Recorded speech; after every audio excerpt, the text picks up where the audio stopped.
সারা বছরে দুবার বোনেদের টানে ভাইদের আসতে হয়। একটা হচ্ছে ভাইফোঁটা, আরেকটা হচ্ছে রাখি বন্ধন। কিন্তু রাখি বন্ধন উৎসব হচ্ছে সারা ভারতবর্ষ জুড়ে এই রাখি বন্ধন উৎসব।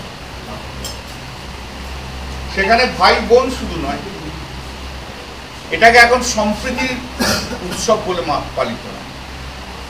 সবাই মিলে সম্প্রীতি বজায় রাখে।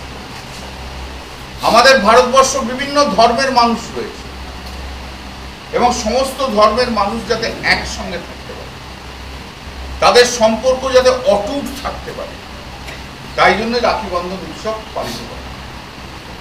আমাদের যখন সংবিধান তৈরি হয় কনস্টিটিউয়েন্ট অ্যাসেম্বলিতে, তখন ডক্টর বি.আর. আম্বেদকরের নেতৃত্বে যারা সদস্য ছিলেন তারা সবাই মিলে একমত হয়েছিলেন যে ভারতবর্ষের যত ধর্মের মানুষ আছে, যত জাতি আছে, যত ধর্মের মানুষ আছে, সমস্ত ধর্মের মানুষের সম অধিকার রয়েছে এবং সমস্ত ধর্মের মানুষকে নিয়েই ভারতবর্ষ। এবং সেখানে কিছু মাইনরিটি সেকশন যারা রয়েছে তাদেরকে স্পেশাল কনস্টিটিউশনাল রাইট দেওয়া আছে, যেটা আমরা আর্টিকেল 29 মনে করি। এবং ভারতবর্ষ 1947 সালের পর থেকে এই ধারাতেই এগিয়ে গেছে। রবীন্দ্রনাথ ঠাকুর রাখি বন্ধন উৎসব করেছেন যখন স্বাধীনতার আগে, যখন এই ভারতবর্ষের ধর্মের মধ্যে একটা লাগিয়ে দেওয়ার প্রচেষ্টা হয়েছে, তখন কিন্তু রবীন্দ্রনাথ ঠাকুর রাখি বন্ধন উৎসবের মধ্যে দিয়ে ভারতবর্ষের মানুষকে যে মেসেজ পাঠিয়েছিল সেটা হচ্ছে সম্প্রীতির উৎসব। তখন থেকে সম্প্রীতির উৎসব, সম্প্রীতির মেলা বলে রাখি বন্ধন উৎসব আজকে রিকগনাইজ হয়ে গেছে।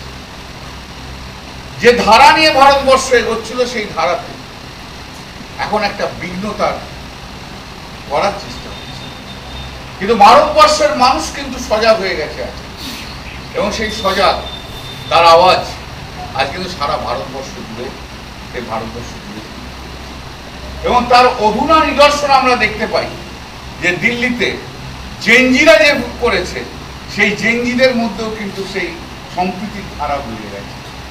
আর জেনজিদের মুখ থেকেও আওয়াজ উঠে এসছে কিন্তু আজকে, হিন্দু মুসলমান করকে দেশকে বাটোয়ারা নেই করনে দেগা। এই সবচেয়ে বড় মেসেজ।